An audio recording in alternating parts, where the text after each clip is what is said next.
राज्याचे तत्कालीन मुख्यमंत्री तथा राज्याचे सध्याचे उपमुख्यमंत्री एकनाथ शिंदे यांनी उद्योग मंत्री उदय सामंत यांना एमआयडीसी उद्योग व्यवसायास चालना मिळण्यासाठी निधीची तरतूद होण्याबाबत पाठपुरावा केला होता। या निधीतील काही रक्कम ही सोलापूर महानगरपालिका व जिल्हा नियोजन समितीच्या माध्यमातून दिली जाणार होती। त्या निधीतून ड्रेनेजच्या कामासाठी तब्बल 3.5 कोटी रुपयांची तरतूद करण्यात आली असल्याचे मनीष काळजे यांनी सांगितले। ते काम आता अंतिम टप्प्यात सुरू असून लवकरच पूर्ण होईल असे काळजे म्हणाले। त्यानंतर रस्ते, पथदिवे यासाठी 30 कोटींचा मंजूर करण्यात आले होते। त्यामुळे यातील ही 25% अनुदान हे सोलापूर महानगरपालिका व जिल्हा नियोजन समितीनेच दिला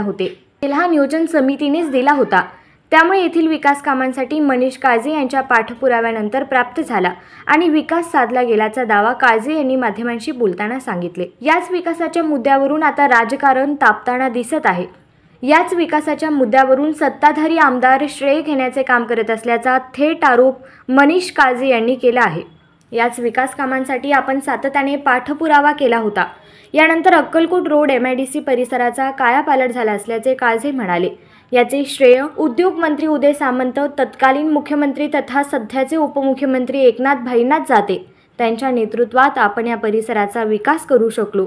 असं असताना सध्याचे आमदार देवेंद्र कोठे कसे काय कामाचे श्रेय घेऊ शकतात, असा संतप्त प्रश्न मनीष काळजे यांनी उपस्थित केला आहे। त्यामुळे आमदार देवेंद्र कोठे यांनी या कामाचे श्रेय घेऊ नये असे मनीष काळजे म्हणाले।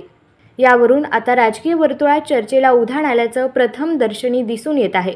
मनीष काळजे यांच्या या आरोपानंतर आमदार देवेंद्र कोठे काय प्रतिपादन करणार याकडे सोलापूरकरांचे लक्ष लागून राहिले आहे।